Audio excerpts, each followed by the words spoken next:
Doctor Jaime Cubíes Cárdenas, desde Colombia. ¿Cómo está, doctor? Buenas tardes, ¿cómo está, doctora Carolina? Muy bien, doctor. ¿Desde qué parte de Colombia no se lo da usted? Desde Bogotá, Tenemos la misma hora, 18 y 17, 18 y 2 minutos acá, ¿no? 18 y correcto, 2 misma minutos. hora. Sí, Estamos doctor. iguales. Estamos iguales. Entonces, doctor, usted hoy nos va a presentar una clase dentro de los diplomados que es el control de convencionalidad, reflexiones sobre su aplicación. Previo a iniciar con su ponencia, doctor, y con la presentación de las diapositivas, vamos a leer de manera muy breve su hoja de vida por cuestión tiempo. El doctor Jaime Cubías Cárdenas es abogado y especialista en Derecho Público de la Universidad Autónoma de Colombia, especialista y magíster en docencia e investigación en la Universidad Sergio Arboleda, es magíster en Derecho, doctorando en Derecho de la Universidad Católica de Colombia, director de gestión del conocimiento e innovación de la Personería de Bogotá. Doctor, muchísimas gracias por haber aceptado la invitación. Vamos a comenzar con su ponencia, sin antes dejar de mencionar que estamos avalados por la Federación de Colegios de Abogados de la República Bolivariana de Venezuela, también por otras instituciones como la Academia Latinoamericana de Derecho Penal Penitenciario, la Fundación Cabildo Abierto Discapchaco, el Observatorio Iberoamericano de Discapacidades. También estamos con la Asociación Civil de Discapacitados de la Costa de Argentina, Comunidad de Especialistas de Métodos Alternos de Solución de Conflictos y Justicia Restaurativa, la Fundación Universitaria San Mateo de Colombia y otras instituciones, doctor. Muchas gracias, doctora Carolina. Entonces, adelante con su ponencia. Bueno, muchísimas gracias a la doctora Carolina, quien preside hoy esta sesión. Es realmente un valor agregado estar acá con ustedes. Quiero agradecer también pues a todas las instituciones que hacen parte de esto. Reconocemos el trabajo tan inmenso que hace pues desde Ecuador la doctora profesora Carolina Ramón en congregar a varios juristas de talla nacional e internacional para que pues podamos compartir unas clases, digo yo, magistrales, unas masterclass sobre varios temas, ¿no? Entonces, pues realmente muchísimas gracias a todas las instituciones participantes. Les dejo de entrada mi correo electrónico es jaimecubides@gmail.com y me pueden buscar en Google Académico como Jaime Cubides-Cárdenas. Ese es el nombre registrado de autor, ahí ustedes me pueden buscar en Google Académico. Vamos a hablar de un tema, ¿cierto? Que es el control de convencionalidad, pero me voy a ir refiriendo poco a poco a uno de los temas. El primero hay que decir que el control de convencionalidad y el control de constitucionalidad, pues son diferentes, ¿sí? Son o parten de lógicas diferentes. Esto es importantísimo decirlo, hablarlo. A veces no se dice, a veces se tienen, digamos, discusiones, pero los dos controles más importantes después del control de legalidad, que fue ese control que nos enseñaron a nosotros dentro de nuestras carreras o dentro de nuestros programas de derecho, pues ahora estamos después del control de legalidad, posteriormente se hablaba del control de constitucionalidad y actualmente se habla del control de convencionalidad. El control de convencionalidad, voy a poner pues el ejemplo por parte de Colombia, es ejercido por la Corte Constitucional de forma prioritaria o de forma principal. Eso no quiere decir que el control de constitucionalidad en Colombia no pueda ser ejercido por otras personas, pero en forma principal el control constitucional o el control de la constitucionalidad pues lo tiene la Corte Constitucional. La Corte Constitucional es el máximo órgano de la jurisdicción constitucional en Colombia, similar a lo que tenemos en Ecuador, similar a lo que tenemos en Bolivia, similar a lo que tenemos en otros tribunales como el peruano, ¿cierto? Aunque existen otros estados que no tienen cortes constitucionales, sino tienen cortes supremas de justicia donde se les entrega el control constitucional o existen salas dentro de las cortes. Son como los tres modelos que tenemos dentro de la región. Pero sin importar de cómo se llame, pues el control de constitucionalidad es ejercido por un órgano interno. ¿Eso qué quiere decir? Un órgano es el que maneja el o la Corte Constitucional. Es un órgano el que, digámoslo así, tiene principalmente el control constitucional. Y eso es lo que le llamamos control constitucional concentrado, porque hay un órgano, en el caso colombiano son 9 magistrados los que componen la Corte Constitucional.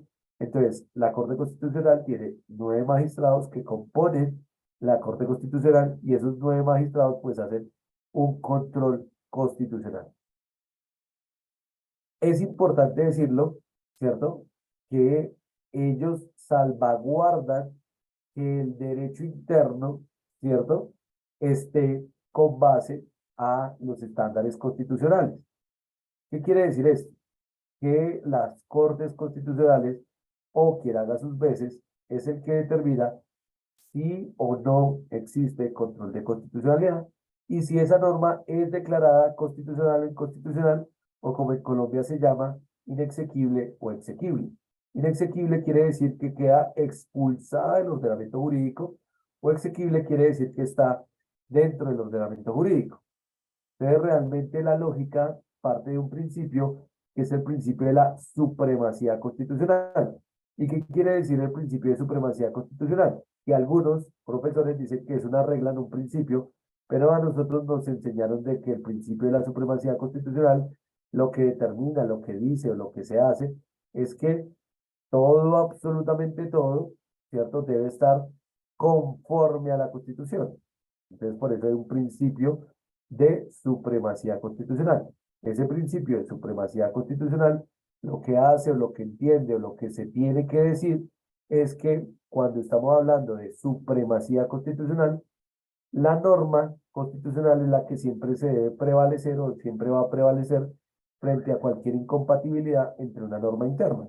Por eso el control de constitucionalidad es la base más importante que tiene un Estado para mantener su derecho interno acorde a los estándares constitucionales.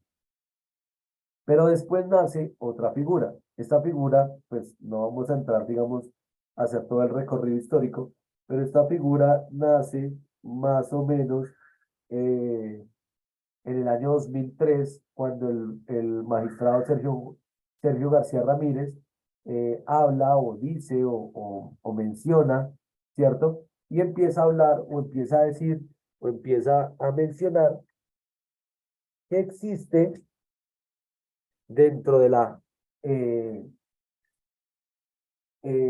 ¿dentro de qué? Dentro de la jurisprudencia de la Corte Interamericana, específicamente en un modo razonado, en el caso Mirna Mac versus Guatemala, del año 2003, que existe un control de convencionalidad. Control de convencionalidad que debe entenderse, ¿cierto?, como una confrontación normativa entre las normas convencionales y las normas internas. Por eso, digamos, tan importante comprender de que el control de convencionalidad nace nuevo, ¿sí?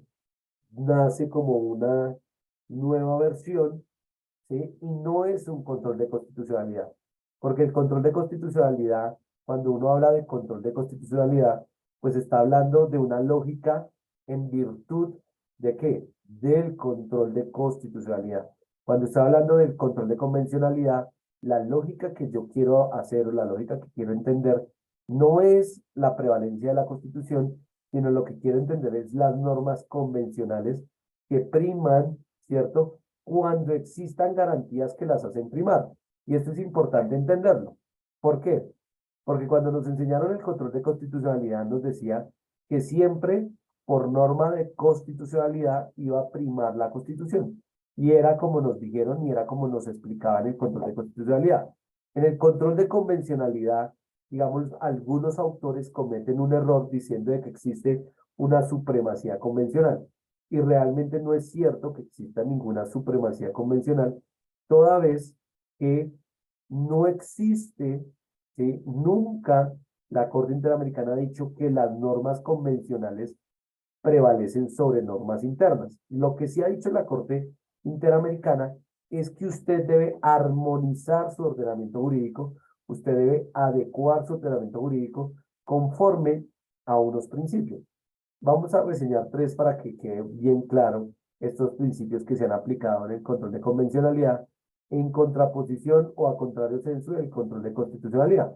Primero ha dicho, oiga, existe un principio, ¿principio de qué? de el pro homine, hoy denominado principio pro persona. Tenemos otro principio que se ha llamado el principio del efecto útil y otro principio que lo han llamado la interpretación conforme. Básicamente lo que me está diciendo el control de convencionalidad es que no importa de dónde venga el derecho, si es de la norma interna o de la norma convencional, siempre yo debo darle la mejor garantía a quién, a la persona. Es decir, si la norma constitucional es mejor que la norma convencional que debo entender como una norma externa, perdón, a los estados, pero la norma interna tiene una mejor garantía por principio pro persona, yo debo aplicar el principio por persona y debo garantizar que la norma que mejor tiene una garantía se debe dar. Por eso el control de convencionalidad no responde a ese principio de supremacía constitucional, porque lo que les decía, el principio de la supremacía constitucional, pues es muy fácil entenderlo en el sentido de que todo lo que viole la Constitución o todo lo que esté en contra de la Constitución, pues va a ser declarado inconstitucional en palabras del ordenamiento jurídico colombiano, pues será inexequible. Inexequible quiere decir que la norma queda expulsada del ordenamiento jurídico y ese expulsado o ese, digamos, forma de decir que está expulsado, pues quiere decir que ya se encuentra afuera, ¿no? Eso es importante decirlo. En el control de convencionalidad, obviamente esto nació en el seno de la Corte Interamericana de Derechos Humanos, ¿sí? Y hablar en el seno de la Corte Interamericana de Derechos Humanos, ¿cierto? Pues es importante entender, decir, comprender que nació por fuera de los estados. Al nacer por fuera de los estados, es importante decirlo, que obviamente su fuente natural eran las normas convencionales, no las normas internas, porque las normas internas se nutren o nutren los ordenamientos jurídicos o los sistemas jurídicos internos. Pero cuando yo estoy hablando de control de convencionalidad, tengo que entender, comprender que la fuente, o sea, lo que nutre el control de convencionalidad son normas convencionales. Normas, si lo queremos mirar en conceptos más genéricos, normas extraestatales que están por fuera de los estados. Y esas normas extraestatales, que las vamos a denominar normas convencionales, pues pueden estar en controversia, por eso es una confrontación normativa, pueden estar en controversia con normas internas. Y cuando esto está en controversia, pues yo debo determinar cuál es la norma o cuál es la mejor norma que se debe aplicar.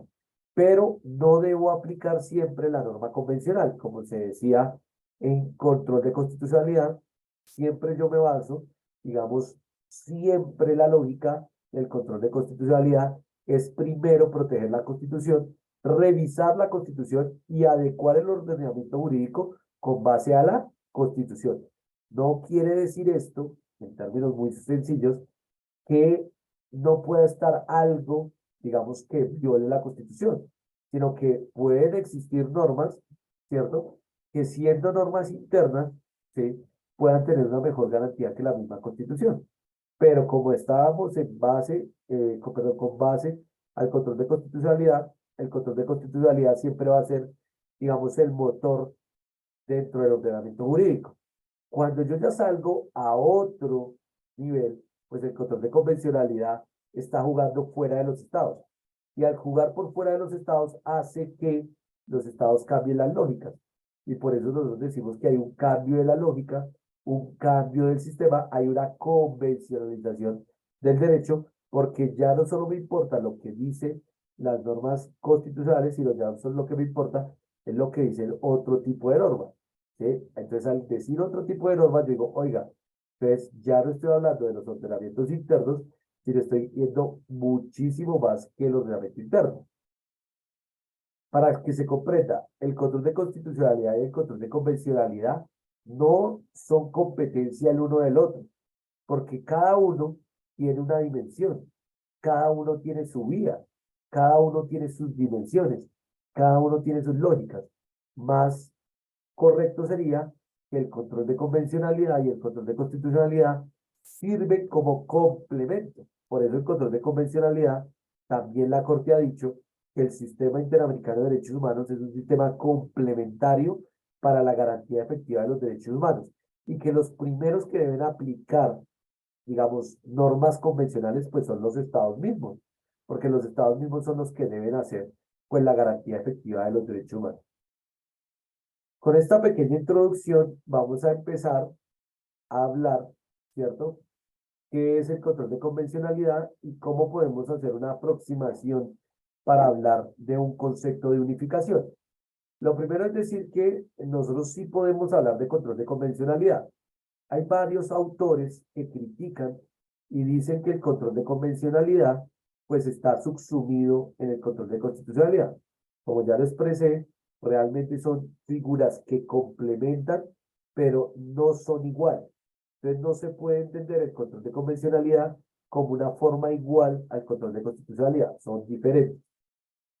Sin importar el sistema jurídico que se tenga, sin importar el tipo de control de constitucionalidad, son dos figuras totalmente diferentes.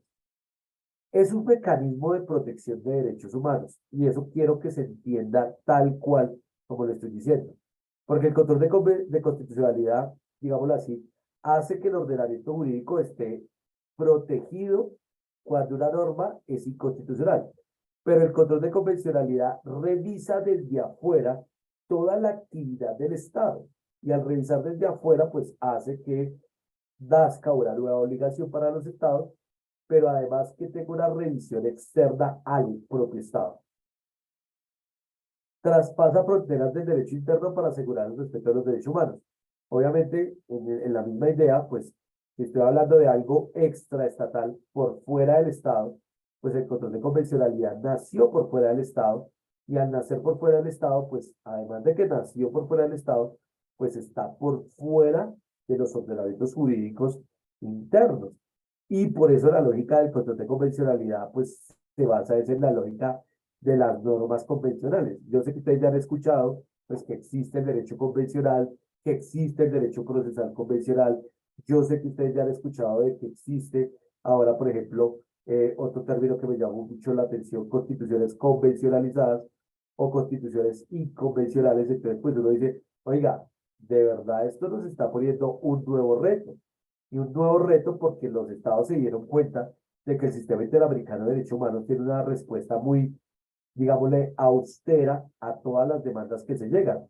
Los estados que más utilizan el sistema interamericano, pues es Colombia, México, Perú, pero como son los que más demandan el sistema interamericano, son los que más tienen condenas, y a su vez de que más tienen condenas, pues son los que más, digámoslo así, buscan figuras para que se den. El control de convencionalidad nace es para eso, para decir, oiga, está mal dentro de los estados, está pasando algo, siguen los estados aplicando mal las cosas, pues yo tengo que tener un control por encima del control de constitucionalidad. Y entiéndase, ese por encima es por fuera del Estado. No entiéndase el control de convencionalidad superior al control de constitucionalidad, sino que están en el mismo nivel y ellos lo que hacen es un control de constitucionalidad y un control de convencionalidad que lo que buscan es articular pues el respeto de los derechos humanos y la aplicación de los principios de los derechos humanos y el principio, digamos, de los sistemas constitucionales acá en Colombia o en toda América Latina, pues podemos hablar de que hay un Estado de Derecho, de que además de que tenemos un Estado de Derecho, pues tenemos una garantía efectiva de derechos humanos y además, obviamente, pues que tenemos sistemas democráticos.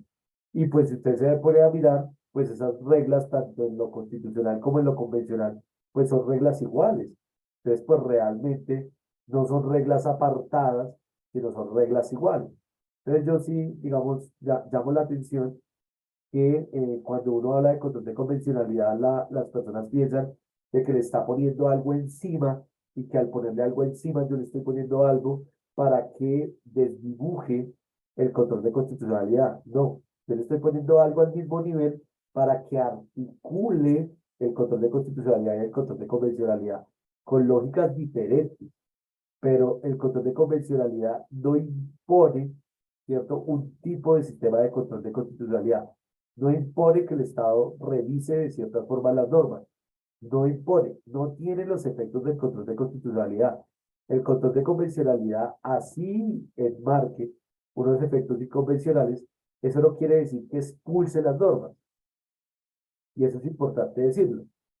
¿Qué pasa? En el control de constitucionalidad, cuando nosotros hablamos de control de constitucionalidad, nosotros vamos y revisamos el control de constitucionalidad y él tiene el poder de expulsar normas.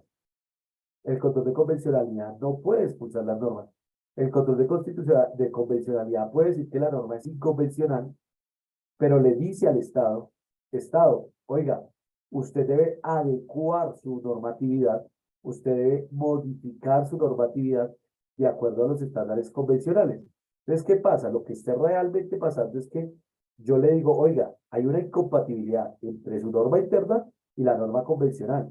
Entonces, por favor, adecúe su ordenamiento jurídico, haga, ¿cierto? Que su norma jurídica sea adecuada a los estándares convencionales.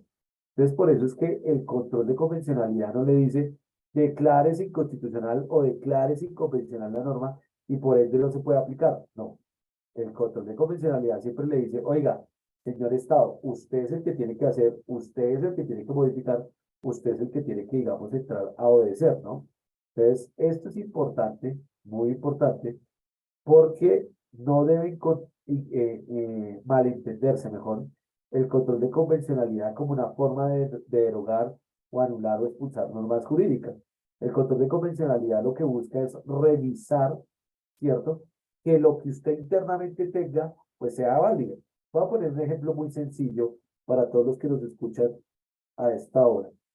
Bueno, creo que me ha rendido el tiempo. Dentro de la Corte, mejor, dentro de la Convención Americana de Derechos Humanos, se dice que usted debe tener dos instancias.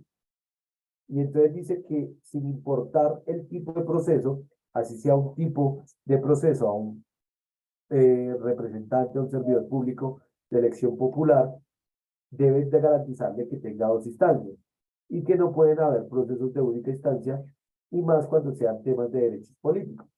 Entonces el estándar es claro, el estándar le está diciendo, si usted le va a suspender derechos políticos a las personas, usted tiene que tener un proceso mínimo de dos instancias. Listo. Es decir, le está diciendo que usted tiene el derecho a la doble instancia. ¿Sí? Solo para poner el ejemplo más sencillo. Entonces, en Colombia, ¿cierto? No era tan claro de que las personas, servidores públicos de elección popular, pues tuvieran las dos instancias. Entonces, si fuera con base en el control de convencionalidad, diríamos que la normatividad interna colombiana no estaba ajustada o no estaba adecuada o no estaba conforme a la norma convencional. Entonces, usted, Estado, ¿qué debe hacer? Pues garantizarle a las personas la segunda, ¿qué? Instancia. Y esa garantizar a las personas la segunda instancia es la posibilidad que usted tiene de poder en un proceso de suspensión de derechos tener dos instancias, porque si la norma convencional te reconoce un derecho que te reconoce dos instancias, pues quiere decir que tú puedes tener dos instancias convencionales. Entonces, básicamente eso es lo que nos enseña el control de convencionalidad. Vamos a mirar un tema que me parece importante, que es el tema de los principios. Ay, perdón. ¿Por qué me parece tan importante el tema de los principios? Porque como estamos tratando de teorizar, de hacer una teoría que sirva para Ecuador, para Perú, para México, para Colombia, pues es importante entender que hay unos principios muy importantes dentro de los derechos humanos que hace que se tenga, ¿cierto? Y que se pueda unir todo.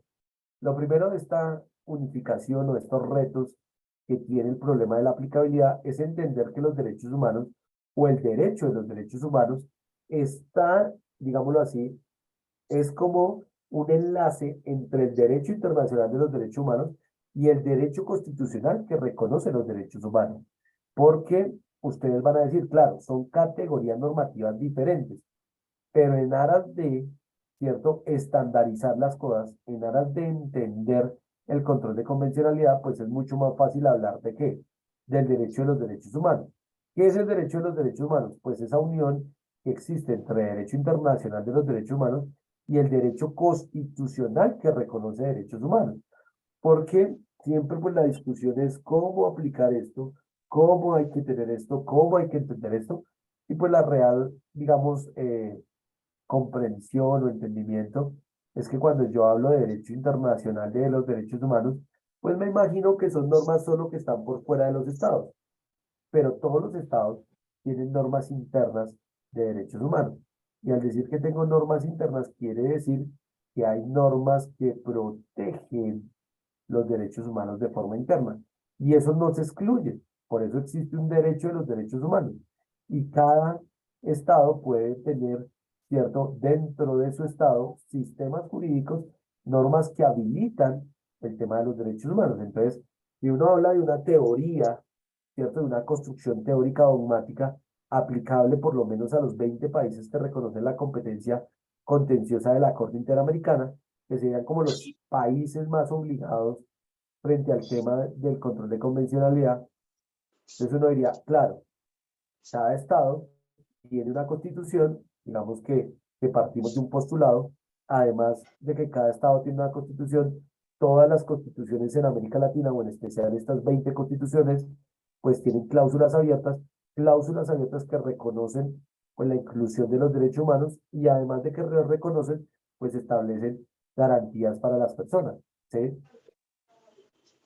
Y además, es importante entenderlo, comprenderlo, además de esto, hay unos principios que hacen que esto funcione o que esto tenga, digamos, como más impacto o importancia.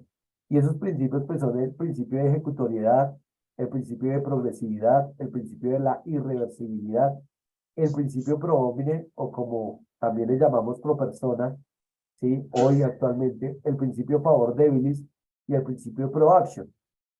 ¿Por qué son tan importantes entender los principios, digamos, para entender una unificación de conceptos en torno al derecho de los derechos humanos? Es importante, ¿por qué? Porque yo tengo que entender que hay principios que no solo son de rango constitucional, sino son principios de los derechos humanos, y que esos principios de los derechos humanos, así yo no los tenga dentro de la Constitución, pues vienen inmersos ¿con quién? Con el derecho internacional de los derechos humanos. Y eso quiere decir que yo debo entender estas figuras con base a principios, no con base solo a las normas internas. Y eso es muy importante. Créanme que eso es lo más importante. Teniendo discusiones académicas con varias personalidades acá en Colombia, varios decían, es que el control de convencionalidad es lo mismo que el control de constitucionalidad. Es que el control de convencionalidad lo que se está rogando es el bloque de constitucionalidad. Es que el control de convencionalidad no es nada más nuevo que llamar una cosa diferente, pero pues ya en Colombia lo teníamos. Y realmente uno podría decir que el estudiante desprevenido, el estudiante, digamos, que pasa la hoja rápido, podría verlo muy igual, pero realmente el control de convencionalidad juega diferente, juega muy diferente. Y al jugar muy diferente, crea lógicas diferentes. Y al crear lógicas diferentes, hace que esas lógicas deban aplicar principios diferentes. Y esos principios no quiere decir, como en algunos también estados han dicho que es que se les está violando la soberanía. El control de convencionalidad nace es con base a la soberanía de los estados que le dieron a la norma convencional pues su aceptación. Y con base en esa aceptación pues nace un control de convencionalidad. Es importante decir que uno de los argumentos de esto pues viene del derecho internacional, obviamente. O sea, cuando estamos hablando de figuras externas a los estados, pues debo que yo hablar o decir, ¿cierto? Que existen pues normas internacionales y existe un famoso convenio de Viena, que es el derecho de los tratados, ¿no?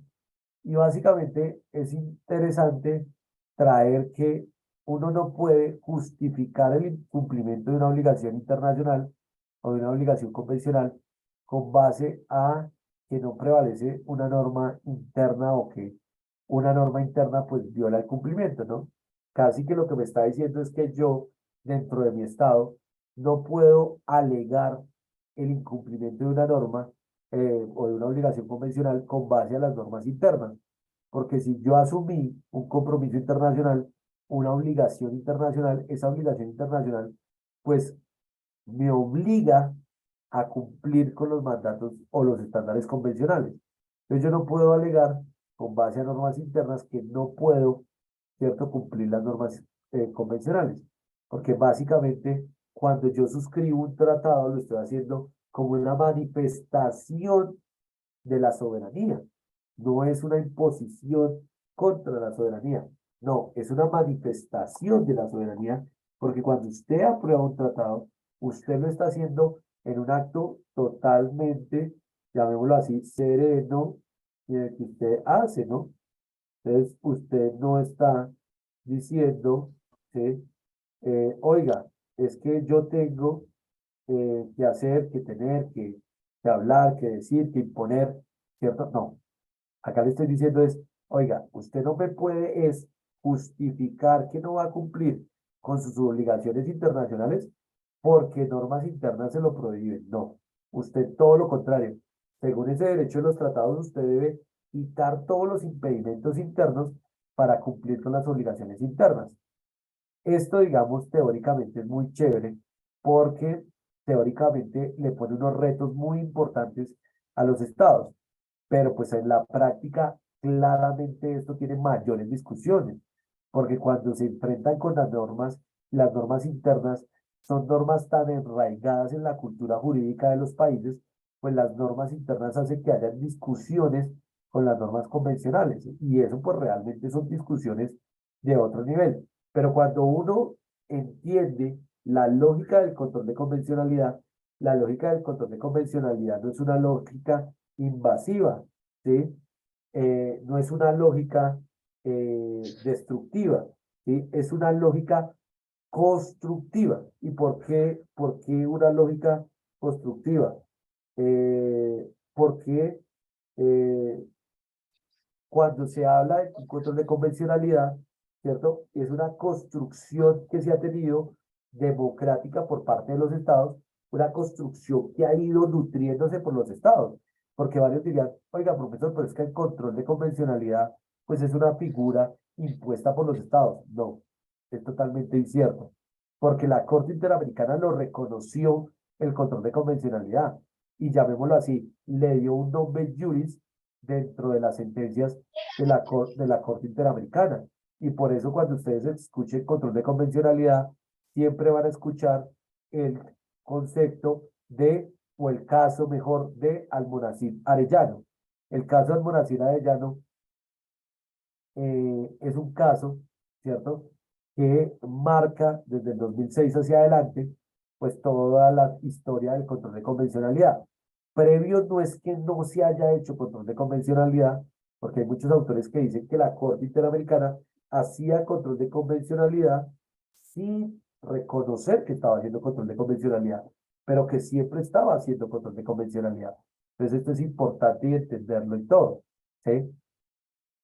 Cuando yo entiendo la lógica internacional, comprendo de que el control de convencionalidad no es invasivo, no es destructivo, es constructivo, le da preponderancia a los estados, entiendo por qué el control de convencionalidad se mueve con la lógica del derecho internacional, pero lo que busca es armonizar, compatibilizar.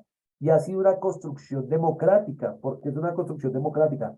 Porque los autores, los que hemos escrito frente al tema de control de convencionalidad, pues hemos mandado todas, digamos, nuestras ideas, y eso cada vez ha tenido más impacto dentro de la Corte Interamericana, ¿sí? Es un juez, comillas, que yo no podría asegurar que dialoga, pero sí podría decir que es una corte que ya escucha la producción interna, ¿sí? Esto es muy importante, porque cuando un estatuto o un mecanismo jurisprudencial escucha a los académicos, escucha a los investigadores, escucha a los teóricos, quiere decir que ya no es un pensamiento único de la corte, de unos genios, de 7 genios, sino ya estoy diciendo, oiga, es que la comunidad académica, la sociedad civil está proponiendo cosas, y miren que está creciendo este tema del control de convencionalidad.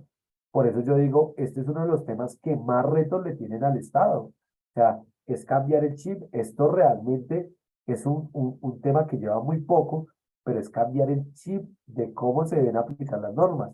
Si ustedes no habían escuchado el tema del control de convencionalidad, les quiero decir que no están actualizados. Hoy el tema del control de convencionalidad, sea para criticarlo, sea para hablarlo, sea para decirlo, es el tema, digámoslo así, que en derechos humanos más revolución copernicana ha traído. Esto más o menos es una balsa que ya no va, cierto, a paso de balsa, sino que realmente el control de convencionalidad es una lancha que ya está yendo más rápido entre los estados. Y obviamente, como esto va creciendo, pues el control de convencionalidad, pues cada vez va cogiendo más fuerza, y al coger más fuerza, pues hace que los estados entiendan que lo deben aplicar, ¿sí? Para decir que hay una concepción genérica, pues obviamente es una confrontación, ¿sí? De los operadores jurídicos ante la norma convencional. Y entiéndase comillas, ahí me faltaron las comillas, entiéndase operador jurídico cualquier persona que toque aplicar una ley, no los operadores, digamos, del juzgado, no los operadores de la magistratura o de la colegiatura, no, no, no. Un operador jurídico es cualquier que empieza a entrar con el tema de las normas. Y yo tengo derecho a que si existen unas normas convencionales que me garantizan a mí una mejor garantía, yo debo tener la posibilidad de pedir que se me apliquen las normas convencionales, ¿sí? Y obviamente el control de convencionalidad determina la aplicación de la norma interna o la norma convencional. Vuelvo y les digo, qué pena.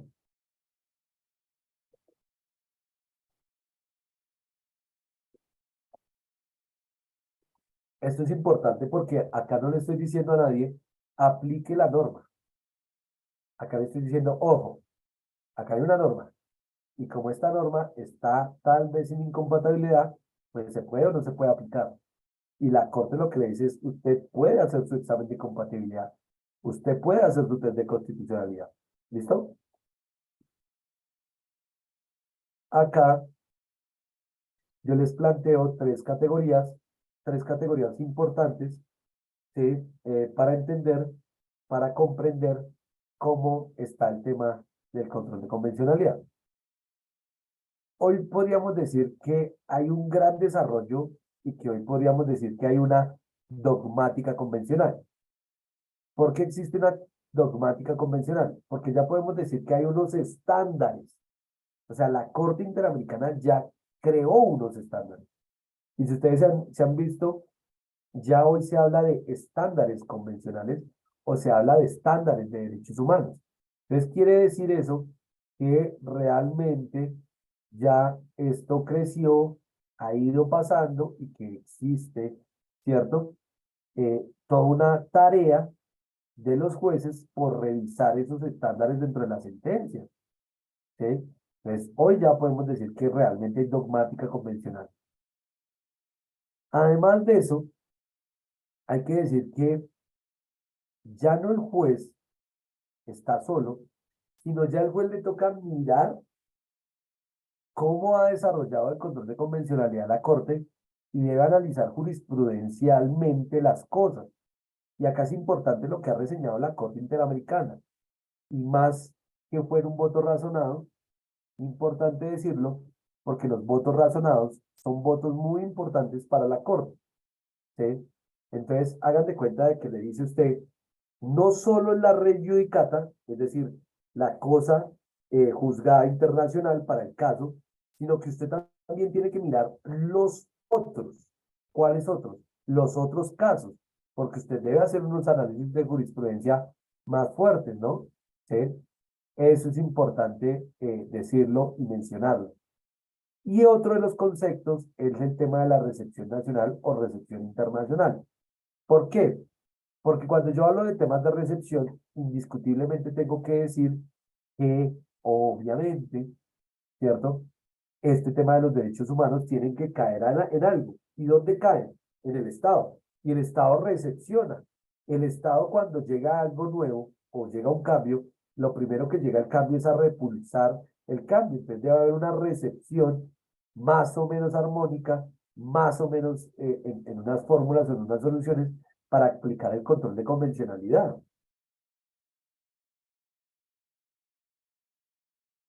Acá más o menos algo interesante que ustedes van a ver, que esta es como otra cara de la moneda.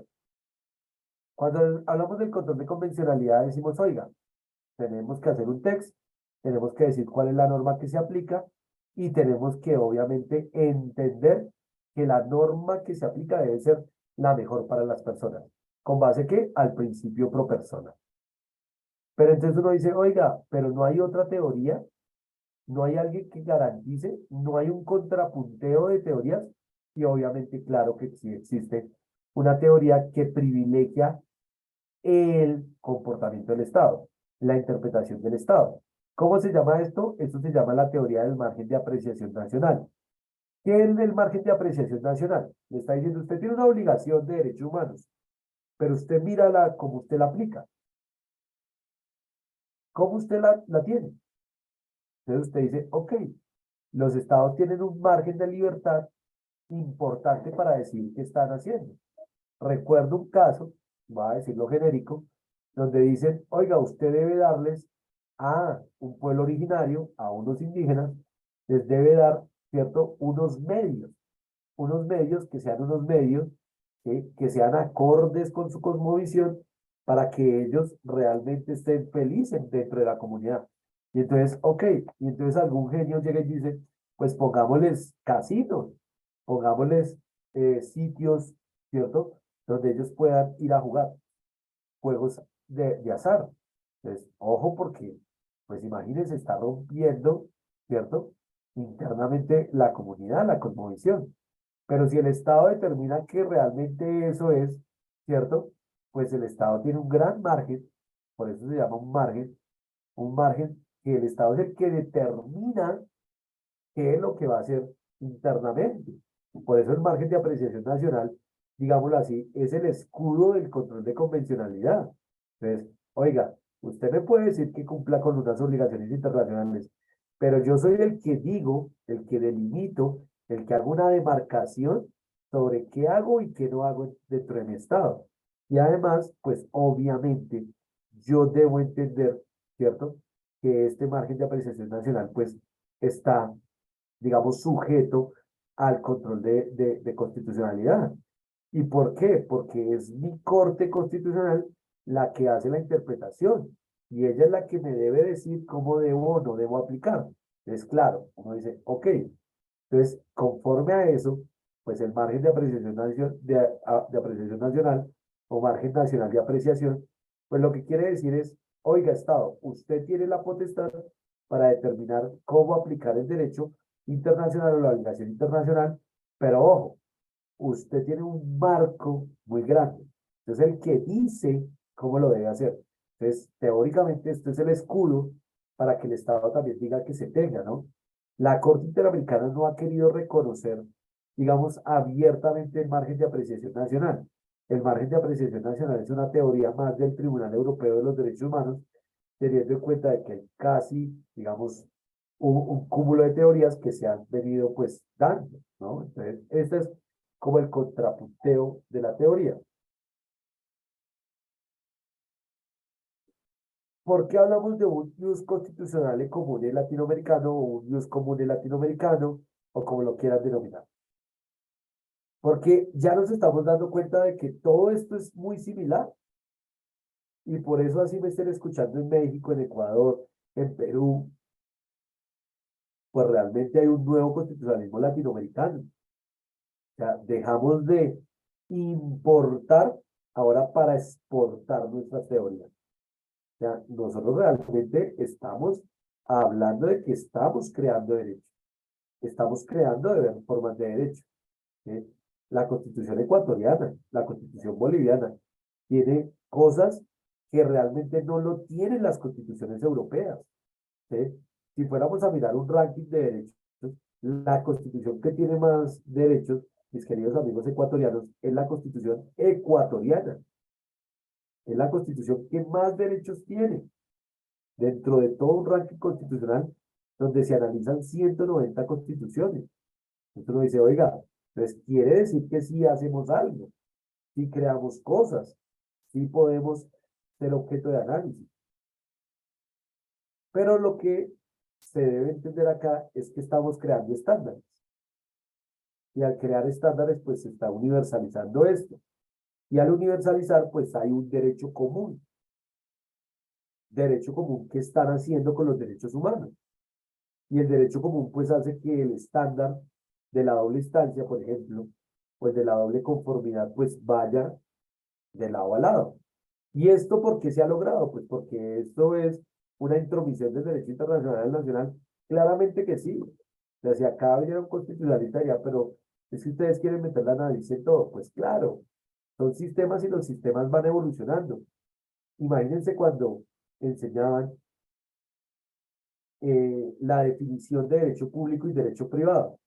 Y recuerdan que cuando se enseñaba el derecho público y el derecho privado, se decía que ningún derecho podía estar en los dos derechos, porque el derecho privado y el derecho público pues eran como agua y aceite. Y hoy hay varios ejemplos donde ya el derecho privado y el derecho público se unen.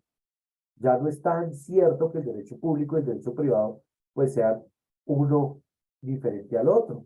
Solo por decir ejemplos, el derecho al transporte, el derecho al consumidor, el derecho ambiental, o sea, son derechos que ya no son totalmente privados ni también son totalmente públicos, o sea, esto ya ha cambiado. Igualmente pasa con los derechos y más con los sistemas jurídicos latinoamericanos.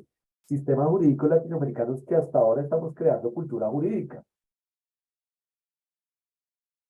Vamos a hacer una teorización para explicar esto. El control de convencionalidad, el primero, pues es el concentrado. Es ejercido de forma externa por los estados en sede internacional, es decir, en la Corte Interamericana. El control de convencionalidad es ejercido de forma interna entre los estados, es decir, en sede nacional. El control de convencionalidad difuso es que difuso quiere decir que todos, cualquiera lo puede hacer, por eso es difuso, no está en cabeza de alguien. Y entonces le dice, todos los estados en sede interna deben hacer control de convencionalidad difuso. Por eso varios dicen que eso es la obligación más dura que tiene el sistema, porque le está diciendo que todas las autoridades, antes decía que solo los jueces, pero todas las autoridades, ¿sí? Primero empezó con un criterio judicial subjetivo, es decir, que eran solo los jueces, los magistrados. Después dijo, no, todos los que hagan parte o hagan parte del poder judicial o del poder, digamos, de la administración de justicia, y entonces todos los que hagan parte de ese poder jurisdiccional, de esa rama, y todos los que tengan que ver con la rama deben aplicar el control de difuso. Y después dice, no, todas las autoridades del Estado, todas las autoridades orgánicas, absolutamente todos deben hacer control de convencionalidad. Imagínense cómo ha crecido el control de convencionalidad. Se le está diciendo que todos los agentes de Estado deben hacerlo y todos los servidores públicos deberían hacer control de convencionalidad. Eso realmente es un cambio total, porque casi que tocaría cambiar los manuales de funciones, los reglamentos, todo, para interiorizar que ya cambiamos el chip. O sea, cuando la Corte dice todos es todos, y esto es un cambio importante. ¿Por qué hablo de una sede interna y nacional y una sede internacional? Esto es para que se entienda de que el control de convencionalidad, pues los estados lo pueden hacer. El control de convencionalidad no es de aplicación, ¿cierto? Reservada de la Corte Interamericana, no. El control de convencionalidad lo hacen todos. Y el control de convencionalidad en sede internacional, ¿cierto? Lo que quiere decir o lo que quiere mencionar, ¿cierto? Pues obviamente pues es de la Corte. Casi nadie pelea el de la Corte, pues porque va en una sentencia, pero una sentencia que llega después de 10 años, pues realmente no está. Y acá una clasificación muy sencilla, esto es parte de un texto que tengo publicado, pues obviamente hablamos de un control de convencionalidad originario, realizado por la Corte, viene en una sentencia y tiene una naturaleza reparativa. ¿Por qué reparativa? Porque ya cuando llega el control de convencionalidad, pues esto ya, el daño está hecho. Mientras que también puede ser de que el control de convencionalidad lo haga la Comisión Interamericana dentro de una medida cautelar. Y eso va a ser de una naturaleza preventiva para evitar el daño superior. ¿No? Y el control de convencionalidad difuso, pues eso ex oficio o a petición de parte. Ex oficio quiere decir que lo deben hacer, o bueno, digamos, en tres momentos. Fue primero solo realizado por los jueces, después realizado por todas las autoridades jurisdiccionales y después por todas las autoridades públicas. Pero lo más interesante del control de convencionalidad difuso es que puede ser a petición de parte, puede ser solicitado por una persona, puede ser en cualquier actuación o procedimiento judicial o administrativo y puede ser alegado por vía de acción o excepción. Bueno, así hemos llegado. Estos serán unas breves reflexiones sobre el control de convencionalidad y su aplicabilidad. Nosotros lo que pensamos es, o lo que hacemos es tratar de dar conocimiento jurídico. Les agradezco pues el tiempo, la dedicación que ustedes tienen con estos temas. Obviamente estos temas son novedosos, temas novedosos que entran. Entonces, pues, si tienen alguna pregunta, quedo al tanto. De todas formas, pues agradezco a la doctora Carolina Ramón, una gran abogada, jurista de América Latina, y pues realmente les digo que tratemos de citar lo nuestro, tratemos de citar lo que es de nosotros, tratemos de hacer de nosotros o de, o de creer en lo nuestro. Estas creaciones son nuestras. Ya lo han dicho, cuando hay profesores europeos y dicen, es que esto es realmente algo totalmente colombiano, esto es realmente algo totalmente ecuatoriano, peruano, boliviano, pues creamos en lo nuestro, creamos de que nosotros estamos ya al nivel de crear cultura jurídica y al crear cultura jurídica, pues yo creo que estamos haciendo realmente algo bueno. Les agradezco mucho, quedo pendiente. eh, a lo que ustedes tengan, cualquier pregunta, duda, inquietud, pues les agradezco bastante.